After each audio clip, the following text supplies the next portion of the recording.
Donc, bon, je commencerai par ce mot, humanimo ou humanimal, si vous voulez, au singulier, puisque c'est un mot qui n'existe pas, disons, qui a été inventé, c'est un mot valise entre humain et animal. C'est un mot que je n'ai pas inventé, puisque si vous le cherchez, peut-être que vous l'avez déjà fait sur Internet, vous verrez que il y a pas mal de personnes qui l'utilisent parce qu'en plus, il fonctionne en anglais aussi, au singulier.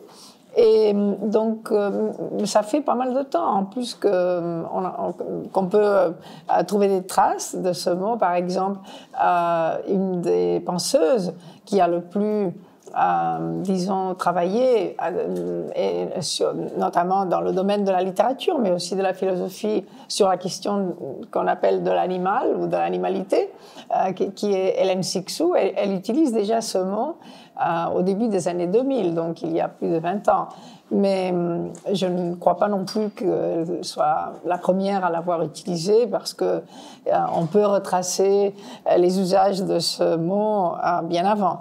Mais bon, c'est un mot assez intuitif, disons, puisque ça vient de coller deux autres mots qu'on utilise assez couramment. Mais ce qui m'intéresse de ce terme, qui justement est un collage, est un terme singulier à partir de deux termes distincts, c'est justement le fait qu'en collant ou en faisant un seul terme de deux adjectifs ou de deux substantifs, ce qu'on perçoit, c'est que ce sont deux concepts, deux sens qui, normalement, sont considérés comme distincts et même opposés parfois, mais qui en réalité sont, disons,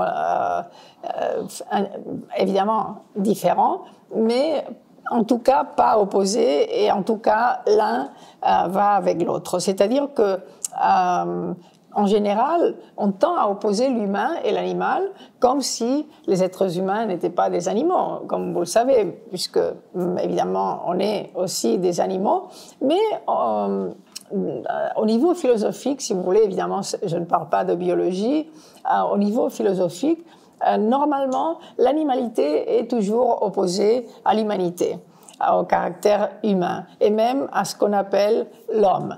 En français, c'est-à-dire cette prétendue neutralité que couvre cette expression, l'homme, pour parler en réalité de l'être humain qui donc ne correspond pas à l'être humain au masculin.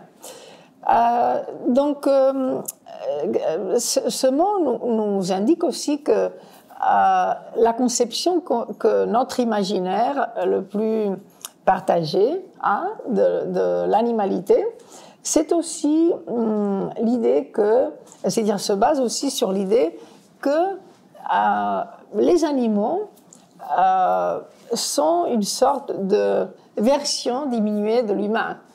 En général, l'imaginaire qui prévaut, qui est le plus courant, le plus partagé, c'est que l'animalité est une sorte de stade précédent l'humanité, que l'humanité est en haut de l'échelle de l'évolution. Et même au long de l'histoire de la philosophie, cette idée a été encore plus marquée, dans le sens que on a souvent considéré qu'il y a une frontière étanche entre l'humain et l'animal. C'est-à-dire qu'on a même défini ce qui est humain, ce que veut dire humain, par rapport à tout ce qui n'est pas animal. Donc l'humain, c'est pourquoi je disais que l'humain s'oppose à l'animal dans la tradition philosophique occidentale, bien sûr, mais bon, c'est un peu réitératif de dire ça, parce que ce qu'on on comprend par philosophie, c'est la pensée occidentale. Il y a beaucoup d'autres pensées, évidemment, dans le monde. Donc, ça donne déjà une opposition entre l'humain et l'animal, mais même l'animal, et puis je parlerai de cette dénomination bien sûr au singulier, mais déjà la conception qu'on a de l'animal est aussi complexe, puisque en général l'histoire de la philosophie, mais aussi des arts, est attendue à deux opérations différentes vis-à-vis de l'animal non humain. Une, c'est le fait que, comme je l'ai dit, que l'animal serait une sorte de stade primitif de l'homme, de l'humain, et par conséquent un être vulnérable qu'il faut protéger, qu'il faut donc qu'il faut maîtriser, mais en le protégeant surtout.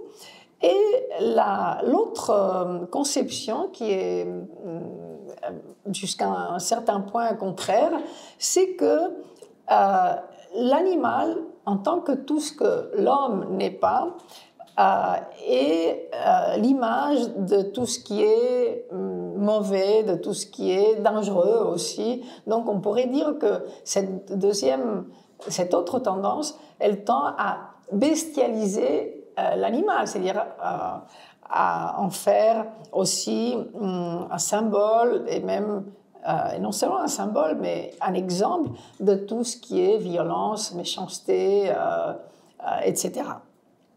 Donc je disais que la philosophie occidentale s'est employée, à quelques exceptions près, mais assez rares, mais importantes, comme nous le verrons, à formaliser aussi, non seulement à distinguer l'homme et l'animal, mais à formaliser cette distinction, c'est-à-dire à énumérer et analyser tous les traits qui séparent, qui distinguent les humains des animaux. Donc, en général, si on peut résumer l'histoire de la philosophie en quelques mots, ce qui est évidemment grossier et superficiel, mais on peut dire qu'il y a une grosse majorité des philosophes, jusqu'à nos jours, et même de nos jours encore, qui pensent que l'humanité s'est élevée au-dessus de l'animalité, soit pour des raisons diverses, ça dépend du philosophe, c'est-à-dire soit par notre propre effort, par le progrès de l'humanité, soit par disposition naturelle, parce que l'humain est plus parfait, disons, que les autres animaux, soit aussi, on pourrait dire, et là, il y a pas mal de personnes qui partagent cette idée, même si il nous semble que nous vivons dans un monde plutôt laïque, mais beaucoup de gens qui pensent que c'est par dessein divin aussi, c'est-à-dire que l'homme serait le seul animal qui a une spiritualité, qui est un rapport avec donc une transcendance qu'on peut appeler Dieu ou d'une autre façon. Les raisons, donc, s'accumulent pour établir une frontière étanche, finalement, entre humanité et animalité. Et cela a beaucoup à voir, évidemment, avec une autre distinction qui est très fertile au long de l'histoire de la philosophie, qui est la distinction entre nature et culture. Donc, la nature serait tout ce qui est non touché de la main de l'homme, et la culture reste une activité, un patrimoine, si vous voulez aussi, exclusivement humain, dans cette conception traditionnelle. Et évidemment, cette conception sert à légitimer, comme j'ai dit, la domination, la maîtrise de l'homme sur les autres êtres vivants, et même non vivants, évidemment, c'est-à-dire tout ce que l'on considère comme matière non animée ou non vivante. Encore une distinction qui est en train d'être mise en question non seulement par la philosophie, mais aussi par la biologie. Mais bon, ça c'est une autre question. Donc, disons, remettre en question cette frontière étanche entre l'humain et l'animal a des conséquences très profondes, disons, parce que cette distinction est toujours hiérarchique, comme toutes les distinctions. Et c'est une des distinctions sur laquelle repose non seulement l'inégalité, évidemment, entre l'animal humain ou les animaux humains et les animaux non humains, mais mon hypothèse, que je partage évidemment avec beaucoup d'autres personnes, certaines qui m'ont précédé ici, comme Kautar Archi, qui a publié aussi un livre sur la question. Donc, mon hypothèse, c'est que cette distinction, ce partage, ou cette frontière étanche, si vous voulez, entre l'humanité et l'animalité, est à la base de toute une série d'oppositions binaires aussi, qui sont fondées sur d'autres facteurs, sur d'autres questions comme le genre et la dénommée race. C'est-à-dire que, pour moi, la question de l'animalité est profondément liée à la question du sexisme, ou si vous voulez au genre, aux études de genre, et aussi aux études sur la race. En réalité, et comme je vais le développer tout de suite, bon, nous pouvons penser que nous sommes loin de ça, mais ce n'est pas vrai. Tout au long de l'histoire récente, c'est-à-dire ces derniers siècles, si vous voulez, récente relativement, vous savez, comme on le sait parfaitement, dans ce qu'on appelle aujourd'hui le Nord global, en réalité, les personnes non blanches, et même les femmes aussi en général, étaient considérées aussi dans l'échelle, disons, de l'humanité comme inférieures au masculin, blanc, etc. Donc, et ça avait un rapport aussi avec cette distinction nature et culture, puisque la culture était définie en tant que quelque chose qui était le patrimoine justement des mâles blancs appartenant à certaines régions du monde, etc. Donc, c'est pourquoi j'emploie ce terme homme pour définir cette image de l'humanité qui, à mon avis, bon, même si elle nous paraît périmée de nos jours, continue en fait à être de façon inconsciente parfois, et parfois de façon tout à fait consciente, comme on le voit aux États-Unis de nos jours, continue à être vraiment populaire, disons, ou partagée. Donc, je pense que, comme d'autres penseuses, comme Kelly Oliver, par exemple, que la pratique de l'oppression, dont un exemple, évidemment, qui est historique et qui est un exemple extrême, l'esclavage, mais aussi la torture, par exemple, entre humains. Oliver pense que ces questions sont indissociables de ce qu'on appelle la question animale, autant sur le plan historique que sur le plan philosophique. C'est-à-dire que la violence intra-humaine a été justifiée souvent à partir de cette frontière entre l'humanité et l'animalité, qui, à son tour, a justifié la violence, évidemment, contre les animaux non humains. Mais le problème, c'est que la définition d'humanité n'a pas toujours été la même. C'est-à-dire que les frontières de l'humanité ont bougé. Elles ne sont pas les mêmes de façon diachronique, mais aussi de façon synchronique, comme nous le verrons. C'est vrai que, bon, comme vous le savez aussi, de nos jours, il y a ce concept qui circule, surtout dans les sphères des droits des animaux, de l'animalisme, etc., qui est le concept de spécisme. qui fait allusion, bon, a été créé dans les années 70 par des philosophes pour faire allusion à cette discrimination que les humains font subir aux autres animaux. Et c'est un terme qui a été créé à partir de termes parallèles comme racisme ou sexisme que je viens d'employer. C'est-à-dire des formes humaines de mépris et d'oppression de l'autre.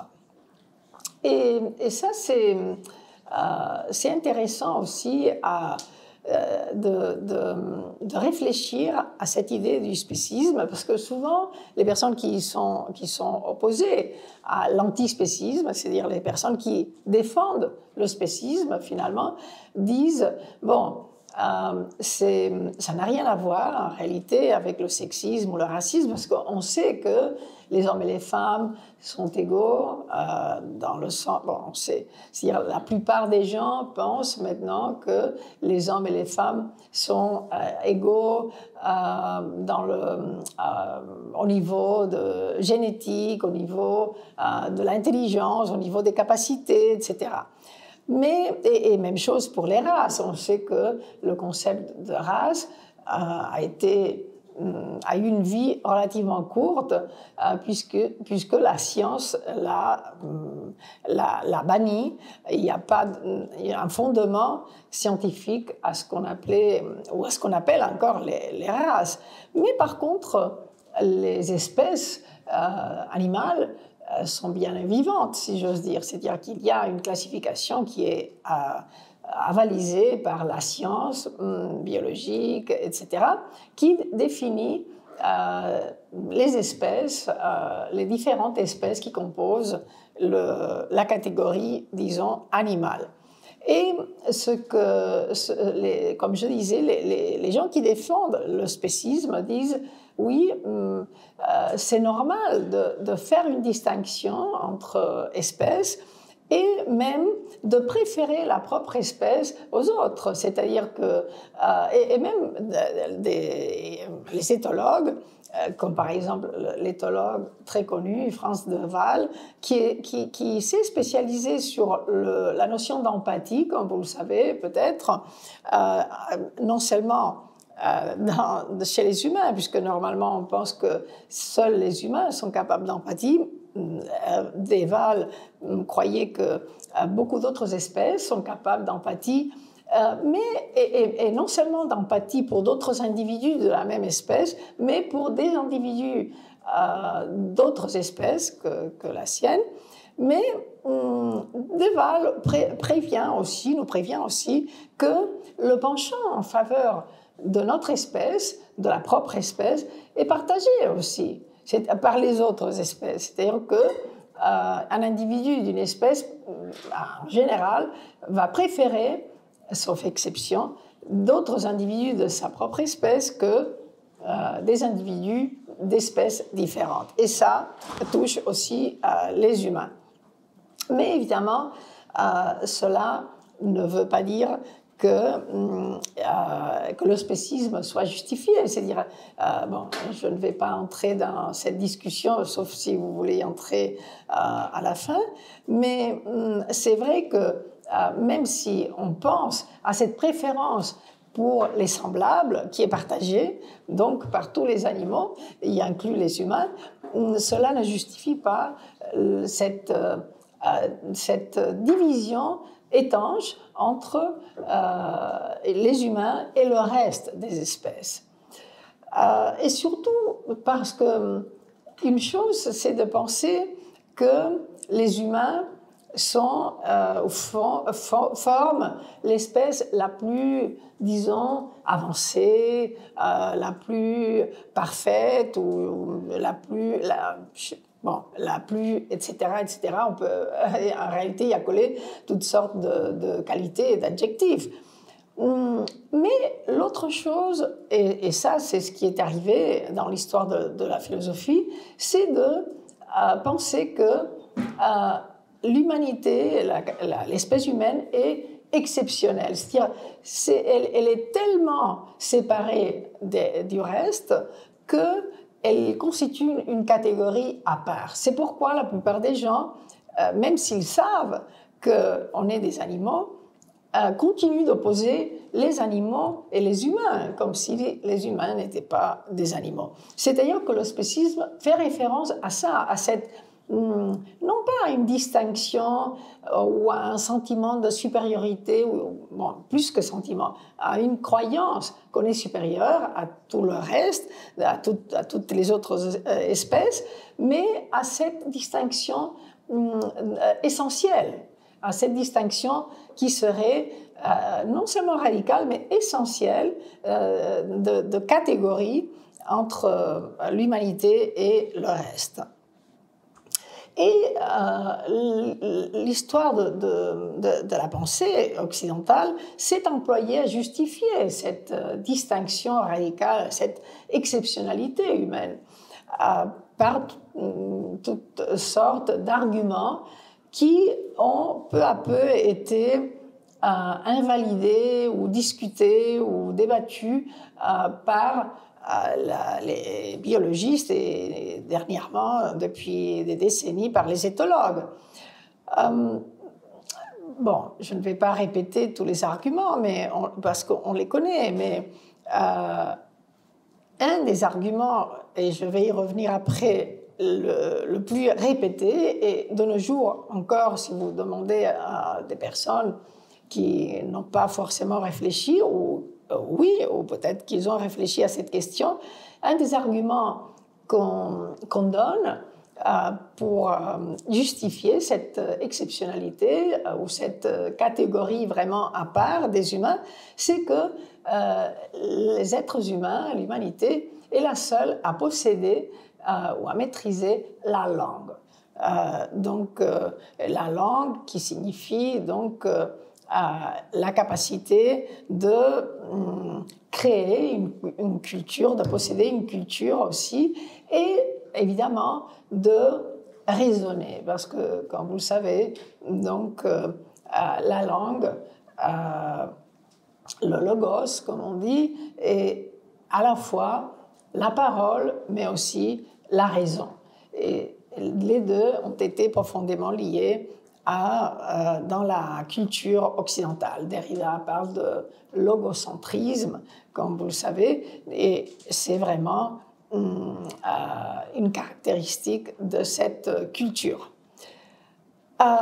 Bon, il y a aussi l'autre grand argument qui est lié avec celui-ci, en faveur de l'exceptionnalité de l'humanité par rapport aux autres animaux, c'est que les humains seraient les seuls à posséder une conscience de soi, c'est-à-dire à se percevoir comme une entité individuelle et non pas comme des maillons, disons, d'une chaîne ou des entités d'un groupe ou même de ne pas se percevoir du tout, c'est-à-dire de ne pas se rendre compte de ce qu'on est. Et donc, on connaît ce que disait Descartes sur l'animal-machine, mais en réalité, il y a un autre concept qui est encore plus populaire et qui est en rapport avec cette idée, qui est la notion d'instinct. Traditionnellement, on a dit que les animaux se guidaient exclusivement, les animaux, tous les animaux, toutes les espèces, sauf l'espèce humaine, se guidaient exclusivement par ce qu'on appelait l'instinct. Et l'instinct, qu'est-ce que c'est que l'instinct? Bon, c'est vraiment un concept flou, mais qui est utile aussi, par exemple, pour faire le rapport entre le sexisme et le spécisme, parce que quel est l'instinct dont on parle davantage par rapport à l'humanité? L'instinct maternel, n'est-ce pas? Qui est évidemment, comme le nom l'indique, ou pas, l'instinct maternel ne serait que ressenti par les femmes qui sont capables d'être, qui sont les seules capables d'être mères. Bon, évidemment, tout ça, c'est un peu périmé par rapport à la réalité actuelle, mais c'est quelque chose que nous portons avec nous depuis des siècles et qui continue d'infuser, disons, notre imaginaire et notre inconscient aussi. Donc l'instinct, c'est une sorte de mécanique, c'est un peu l'idée de Descartes, qui dicterait à l'animal, à toutes sortes d'animaux, et donc aux femmes un rapport avec le rôle qui était considéré principal jusqu'à nos jours et qui est encore considéré comme très très important, d'être mère.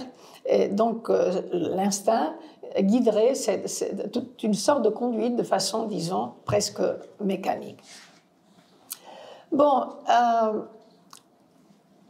j'ai dit que toute cette mentalité, cet imaginaire, vous pouvez l'appeler de plusieurs façons, complémentaires, a été porté par l'histoire de la philosophie, mais pas que, parce que, évidemment, l'animalité est aussi très, très présente dans d'autres sphères que la philosophie, notamment les arts.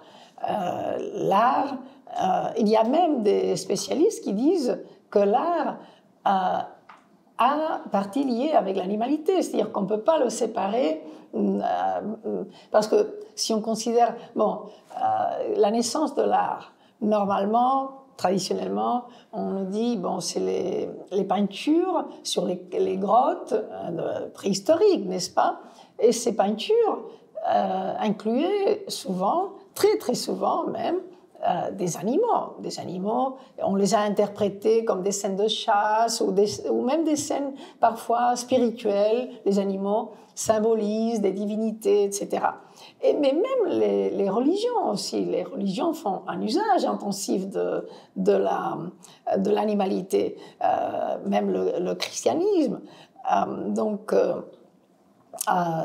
Et évidemment d'autres religions qui sont aussi présentes dans ce nord global, si vous voulez, ou dans cet Occident dont je suis en train de parler, puisque évidemment il y a d'autres, et ça c'est très clair, et ce soir on va entendre un anthropologue éminent, Eduardo Viveiros de Castro, qui comme en tant qu'anthropologue évidemment, mais aussi en tant que penseur, nous montre comment d'autres cultures dans le monde ont une conception complètement différente de toutes ces questions. Moi, je me situe dans la conception qu'on peut appeler, faute d'autres mots, occidentale, et qui, malheureusement, est celle qui a pour l'instant, triompher même dans des zones qui ne correspondent pas à ce qu'on appelle le Nord global, parce qu'il y a eu une colonisation aussi culturelle très forte, comme on le sait.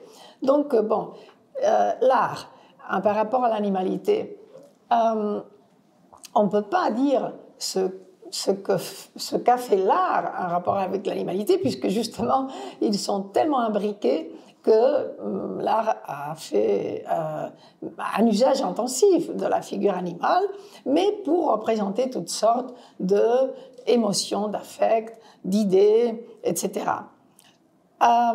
C'est vrai que souvent, parce qu'on dit souvent, oui, par exemple, un exemple de culturel qu'on connaît, parce qu'on l'a étudié à l'école ou parce qu'on l'a côtoyé quand on était enfant, c'est toutes les fables, soit les fables classiques écrites, soit les contes populaires aussi qu'on peut considérer comme des fables, soit aussi les dessins animés qui se sont basés souvent sur ces textes écrits ou oraux.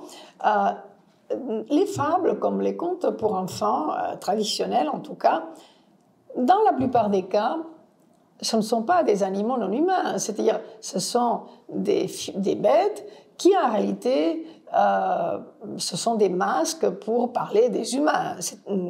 C'est pas vraiment un genre, disons, ou des genres dont on puisse dire qu'ils cessaient à comprendre l'autre animal non humain.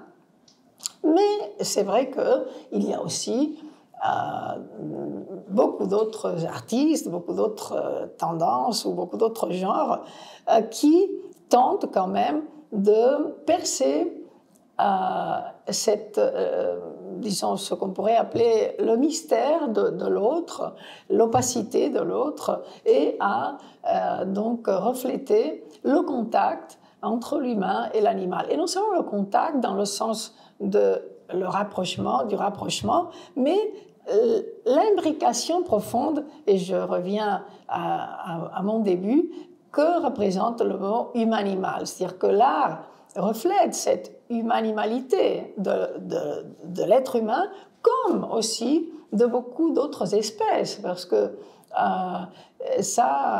souvent, on tend aussi, même avec, disons, une autre mentalité que celle de penser qu'on est supérieur et qu'on a le droit de maîtriser, de faire ce qu'on veut avec toutes les autres espèces, animales ou végétales, ou avec ce qu'on considère comme des entités inanimées.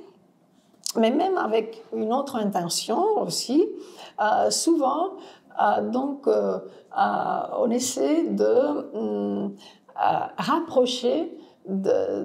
nous rapprocher ou de percer ce mystère, comme je disais, mais en appliquant notre vision du monde, nos concepts, nos mots sur ces autres entités ou êtres qui ne partagent pas le même vocabulaire, si vous voulez, la même langue.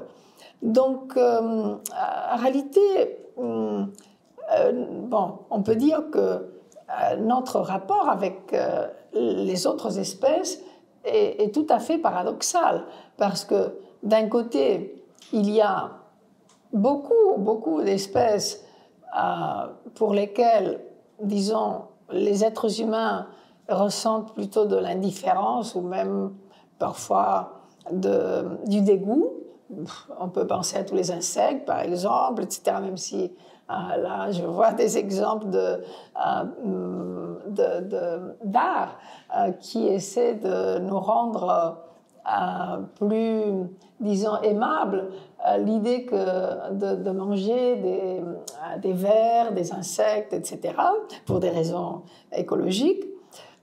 Mais en général, ce n'est pas exactement ce que les gens sentent par rapport aux insectes et d'autres invertébrés.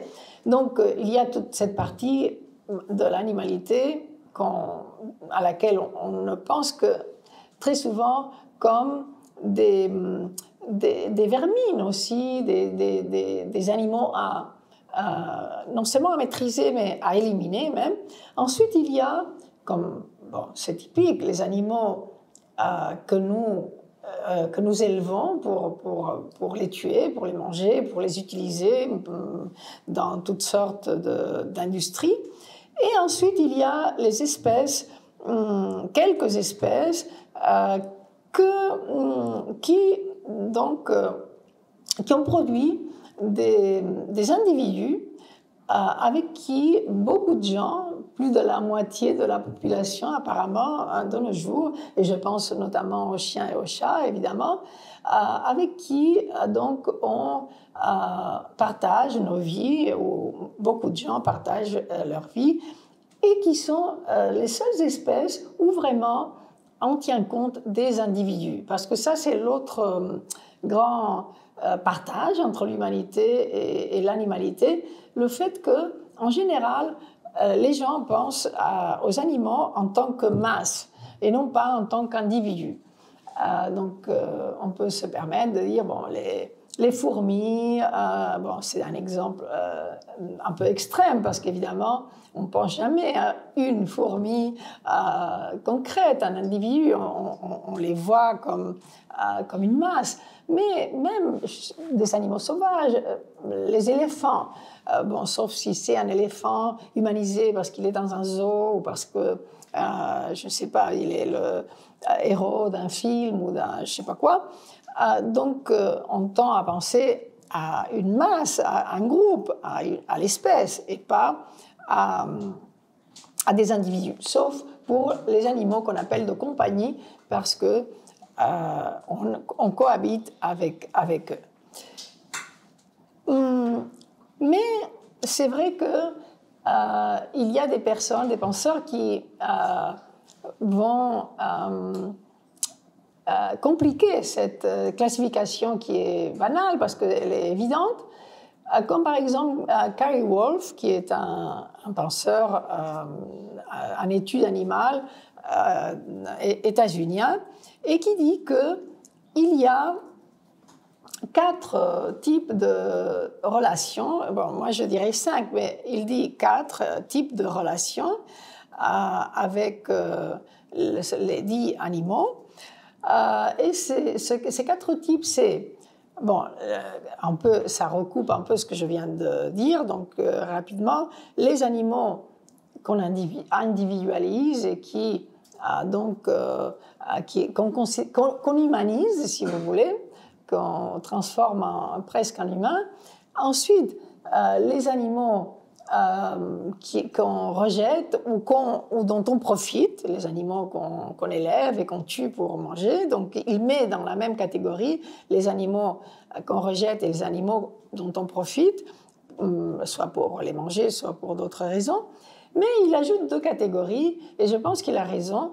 C'est-à-dire, il dit, puisque les humains sont des animaux, il y a alors les humains humanisés et les humains animalisés. Donc, il ajoute dans ce regard envers l'animalité les humains aussi. Et c'est vrai qu'on pourrait dire que, en tant qu'humain, en tant qu'appartenant à une culture, à un pays,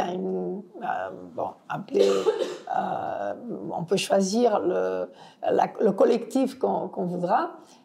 En réalité, la plupart d'entre nous fait quand même une hiérarchie entre des humains individualisés, qu'on considère comme des individus, et d'autres qu'on considère plutôt comme une masse, comme inférieure, et donc à la limite comme des personnes, comme on dit en anglais, dont on peut se dispenser, c'est-à-dire dont on peut disposer dans le sens de... bon, peut-être les tuer, ce serait très extrême, même si ça arrive, mais dont on peut décider qu'ils n'ont pas le droit d'être là, donc les expulser d'un pays, ou dont on peut penser qu'ils n'ont pas le droit de venir ici, donc les laisser mourir, etc.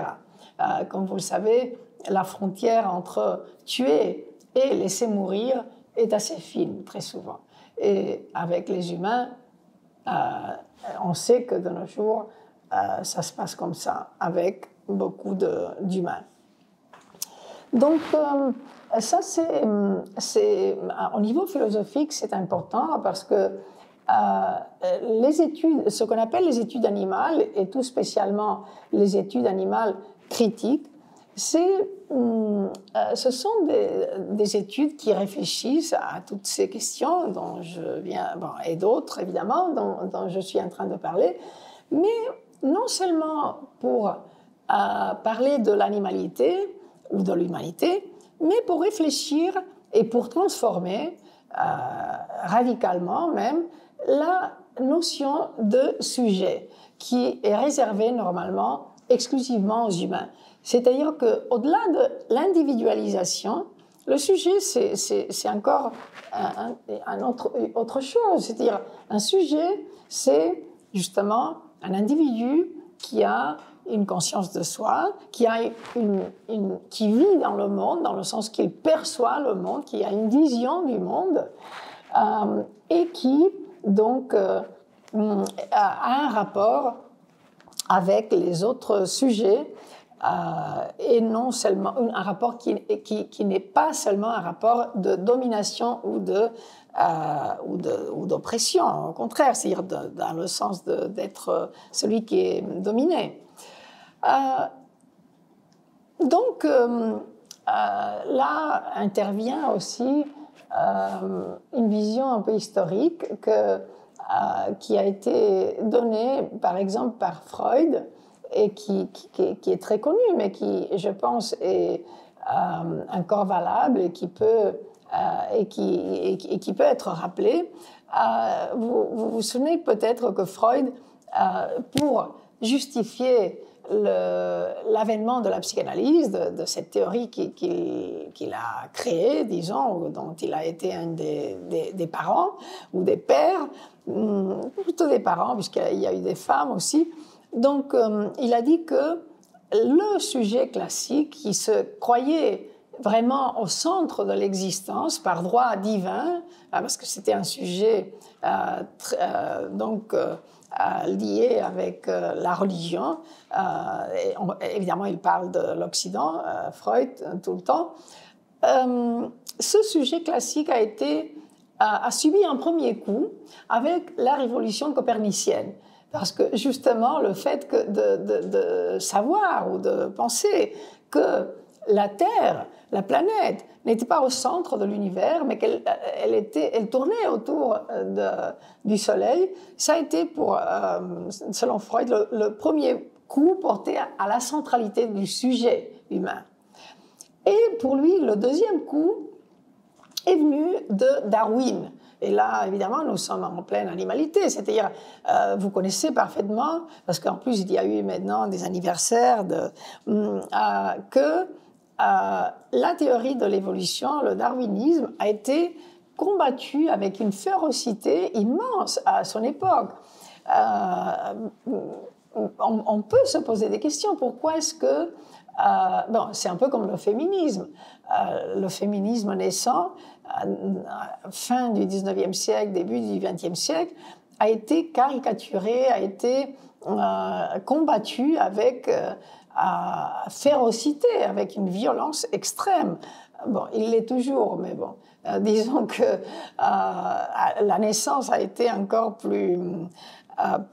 ça, on peut le mettre en rapport avec la naissance de ces mouvements, ou de ces théories, si vous voulez, ou de ces politiques. Donc, Darwin, évidemment, a bouleversé, même s'il croyait que l'homme était à l'échelle la plus haute de l'évolution, en même temps, il a vraiment sa théorie a bouleversé l'anthropocentrisme qui caractérisait non seulement l'époque de Darwin et notre époque, mais aussi l'histoire qu'on se fait de la planète. Bon, évidemment, pour Freud, le troisième coup est porté par la psychanalyse, mais ça nous échappe un peu, parce que à lui, il considère que la psychanalyse, avec la notion d'inconscient, mais il a raison aussi, porte un coup à cette idée que le sujet humain est maître de soi, est capable d'agir selon la raison et non pas selon les passions, l'instinct, etc. C'est-à-dire qu'avec la notion d'inconscient, le sujet humain n'est plus le maître absolu, en tout cas, de ses actions et de sa conscience. Donc, je pense que une des choses qui est intéressante aussi de ces arguments, c'est l'idée que, comme je l'ai dit avant, que l'humain est le seul être, ou animal si vous voulez, à maîtriser la langue, à posséder la langue. Ça, c'est quelque chose qui a été très, très développé, très, disons, très a été un des arguments principaux, non seulement parce que la langue est un rapport avec la raison, mais parce que, évidemment, la langue a été définie selon notre langue humaine. C'est-à-dire que langue n'équivaut pas à communication. Les gens disent oui, bien sûr que les espèces, les individus ou les animaux qui appartiennent à une espèce communiquent entre les abeilles communiquent entre elles, les fourmis communiquent évidemment, mais ce n'est pas une langue, c'est des modes primitifs de communication. La langue est beaucoup plus développée, c'est autre chose, etc. Mais évidemment, c'est soutenir ce type de raisonnement signifie que bon, c'est tomber dans un piège, à mon avis, qui est très habituel, c'est-à-dire de nous mesurer nous, les humains, par rapport aux autres animaux, à partir d'instruments humains, c'est-à-dire à partir de critères humains. C'est ce qu'on appelle l'anthropocentrisme et aussi l'anthropomorphisme. C'est-à-dire que si on définit ce qu'est la langue à partir de nos critères, de notre langue, évidemment que nous serons toujours les seuls à la maîtriser ou l'espèce qui la maîtrisons mieux, etc. C'est le problème, par exemple, d'expériences scientifiques, parfois pas tellement scientifiques selon les critères de nos jours, mais bon, qui ont été faites pour un rapport avec cette idée de la langue et de la conscience de soi. Je vais donner deux exemples.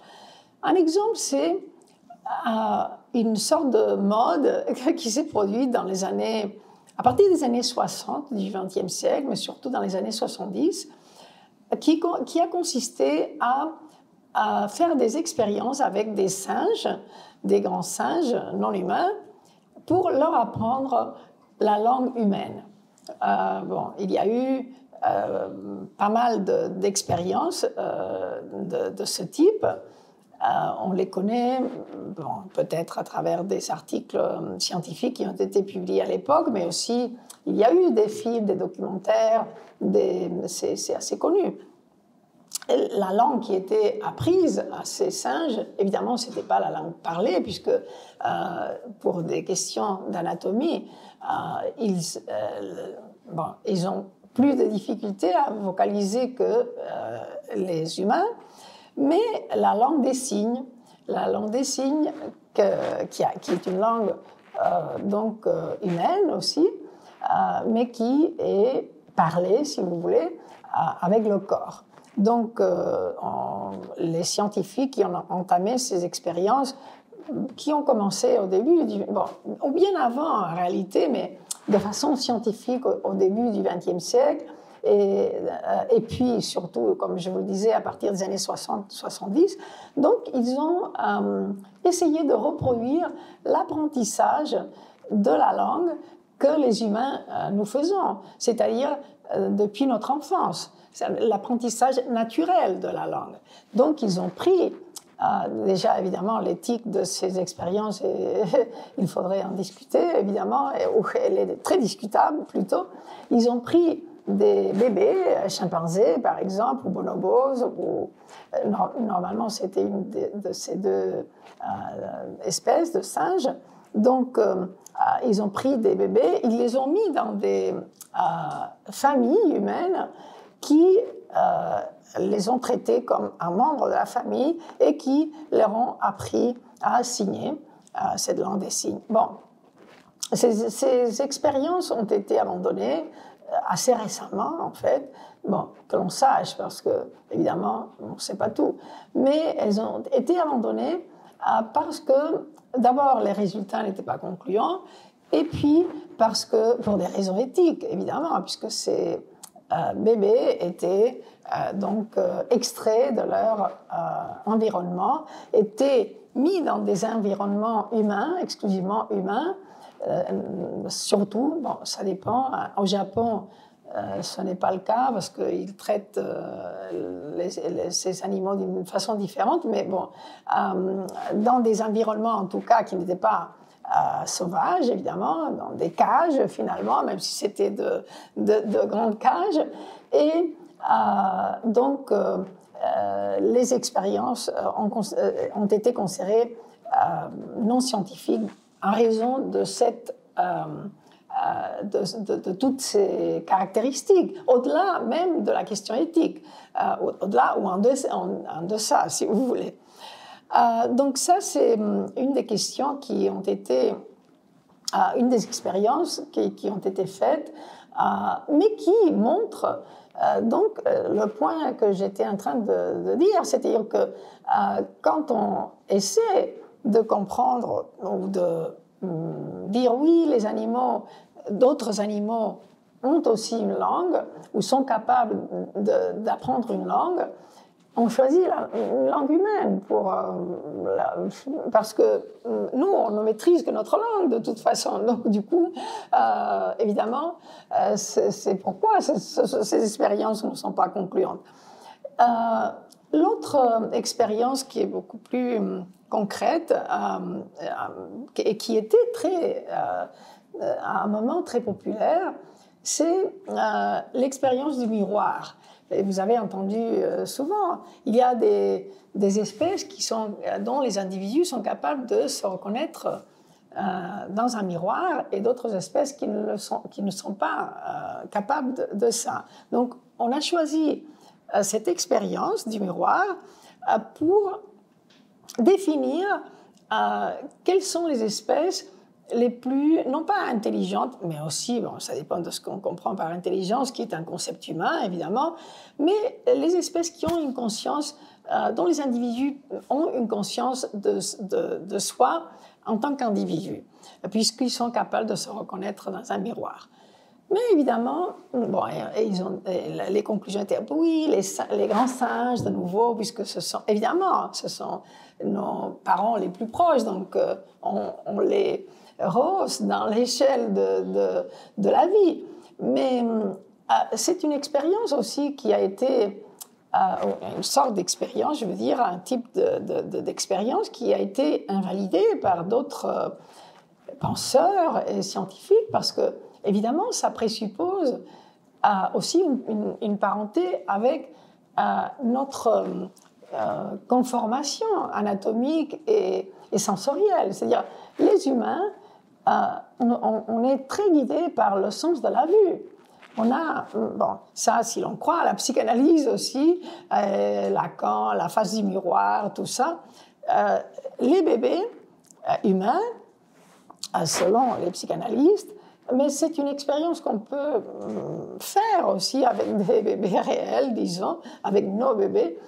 On a l'impression qu'ils ne font pas la différence entre, par exemple, leur propre pied et un doigt d'une personne qui les touche. C'est-à-dire qu'ils n'ont, à un moment, à un premier moment, les premiers mois de leur vie, ils n'ont pas clairement défini les frontières de leur corps et, par conséquent, les frontières de leur individualité, si vous voulez. Et on dit que c'est à partir de la face du miroir, quand on est capable de reconnaître l'autre dans un miroir et donc de se reconnaître soi-même dans un miroir, qu'arrive qu'on entre dans une autre phase de notre évolution humaine et qu'on arrive à être un sujet, un individu, etc. Mais évidemment, il y a beaucoup d'autres espèces où la vue n'est pas le sens principal. Et il y a même des espèces qui ont une vue très défaillante, mais ça ne veut pas dire que ce soit défaillante de notre point de vue, c'est-à-dire qui ont une vue qui se guide par d'autres sens, des sens que nous avons d'une façon beaucoup moins développée comme l'odorat, par exemple, mais aussi des sens que nous ne possédons pas du tout. En tout cas, la plupart des humains, la grande majorité, comme l'écholocation. Donc, du coup, on ne peut pas penser que on met à l'individu de cette espèce devant un miroir et qu'il va se reconnaître ou qu'il va réagir d'une façon anthropomorphique. Bon, donc ces deux expériences, je pense qu'elles montrent clairement comment on s'y est pris pour être en rapport avec les autres espèces, et on s'y est très mal pris en général. Mais on peut aussi réfléchir à ce que l'anthropomorphisme signifie. C'est-à-dire, normalement, de nos jours, surtout les personnes qui ont réfléchi, qui sont dans, disons, le cercle des études animales ou de l'animalisme, ou simplement qui sont sensibles à ces questions, normalement, l'anthropomorphisme semble un défaut, n'est-ce pas? C'est-à-dire, on se dit, bon, il faudrait être moins anthropomorphe, non seulement anthropocentré, mais même anthropomorphe. C'est-à-dire, ce sont d'appliquer nos critères aux autres espèces, ce sont d'appliquer nos grilles d'interprétation du monde aux autres individus qui sont différents de nous, qui appartiennent avant, qui ont d'autres visions du monde ou qui ont même d'autres mondes, puisque à un moment, évidemment, on se pose la question aussi il y a des formes de vie tellement différentes de la nôtre que leur monde à elles doit être complètement différent de notre monde, même si, évidemment, on partage l'espace, si vous voulez. Donc, c'est un autre sujet qui est important aussi. Mais pour revenir à l'anthropomorphisme, il y a aussi des penseurs, des théoriciens, théoriciennes qui nous disent que, attention, oui, c'est vrai que l'anthropomorphisme, c'est une pente qui nous conduit à mépriser souvent d'autres individus, d'autres espèces qui sont différentes, mais que renoncer complètement à l'anthropomorphisme serait aussi dangereux, dans le sens que nous sommes humains, donc nous ne pouvons pas prétendre non plus à maîtriser toute autre sorte de langage, de vision du monde. Ce serait de nouveau tomber dans le piège de l'exceptionnalité ou de l'exceptionnalisme. C'est-à-dire nous sommes tellement intelligents, tellement technologisés maintenant. C'est comme, vous avez lu sûrement qu'il y a des techniciens, il y a des informaticiens qui sont en train de développer des applications pour traduire la langue des animaux. Donc maintenant, on peut traduire de l'anglais ou du chinois automatiquement. Bientôt, on pourra traduire la langue des vaches ou des cochons ou je ne sais pas quoi. Bon, quand j'ai lu ça la première fois, il y a déjà un moment, je me suis dit, bon, c'est pas mal cette idée de vouloir s'approcher d'autres langages. Mais ensuite, je suis tombée des nues, bon, c'est évidemment, parce que les personnes qui étaient en train de financer, les entreprises ou machin, c'était surtout des éleveurs, c'est-à-dire qui disaient, bon, ça va nous permettre d'augmenter l'efficacité de nos fermes industrielles, parce qu'on saura si les vaches sont plus heureuses ou moins heureuses, ou les cochons sont plus heureux ou moins... Bon, c'est déjà... Utiliser le terme heureux, c'est très peu adéquat, mais ils utilisent ce type. Bon, comme vous le savez, si vous mangez des œufs de poule heureuses, tout ça. Bon. Donc, c'était ce même type de vocabulaire. Mais pour revenir et terminer avec ce point, à l'anthropomorphisme, c'est vrai qu'on pourrait penser, comme dit Giulia Cesari, qui est une penseuse d'origine italienne, mais anglophone, qui dit, bon, peut-être que ce serait bien d'exercer un certain anthropomorphisme stratégique. Si vous êtes familiarisé avec la théorie féministe ou les théories féministes, vous aurez entendu parler de l'essentialisme stratégique. Si vous n'êtes pas familiarisé, je l'explique très brièvement. qu'est-ce que c'est que l'essentialisme par rapport au genre? C'est de penser que les hommes et les femmes ont des essences radicalement différentes, que d'un côté il y a les hommes, de l'autre côté il y a les femmes, et qu'il y a une frontière étanche entre les deux. Bon, ça, c'est peu partagé de nos jours, même s'il y a pas mal de gens qui le pensent, mais bon, en réalité, c'est peut-être moins populaire que par le passé. Mais en même temps, on sait, même si on se dit, non, il y a une fluidité, il y a une échelle entre le masculin, le féminin, ou l'homme, la femme, si vous voulez, si on croit à ces pôles, même si on est pour cette idée de la fluidité du genre, comme on dit, mais en même temps, il faut reconnaître que socialement, il y a encore des hommes et des femmes, et quand on marche dans la rue, ou quand on est dans le métro, on est identifié en tant qu'homme ou en tant que femme. Et ça nous détermine socialement, c'est-à-dire le fait d'être assigné socialement à un genre détermine nos vies, même si on croit y échapper par nos conduites individuelles, mais c'est faux. Mais évidemment qu'on est déterminé, pas complètement, pas surdéterminé, mais il y a une composante sociale évidente.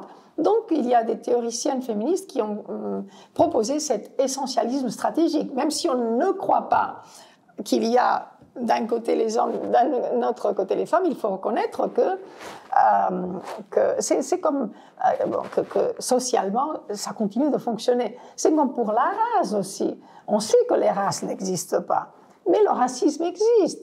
Donc, du coup, il faut continuer de parler de la race, puisque le racisme existe, puisqu'il faut le combattre.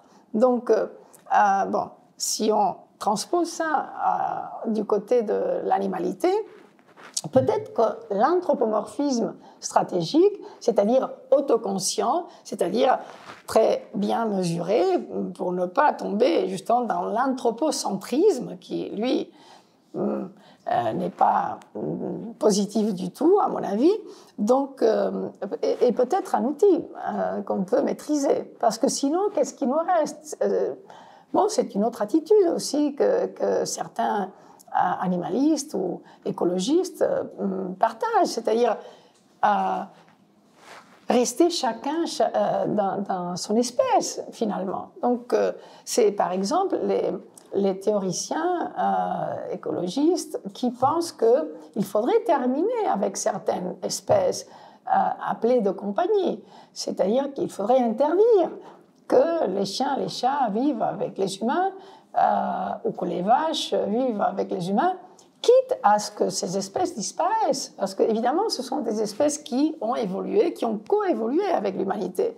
Donc, si on cesse d'avoir un contact avec ces espèces, très probablement, elles peuvent pas... Bon, très probablement, je ne sais pas, mais il y a de fortes probabilités qu'elles disparaîtraient. Mais surtout, à mon avis, bon, ça c'est autre chose, c'est cette idée que pour éviter qu'une espèce disparaisse, il faut par exemple en garder des exemplaires dans des zoos. Ça, c'est une autre... on peut en discuter, mais je vais vous passer la parole parce que sinon ça ne va être que moi qui va parler. Mais ce n'est pas un argument en soi, le fait de garder vivante une espèce, puisque ce qui importe finalement, ce sont les individus et pas les espèces. Mais à mon avis,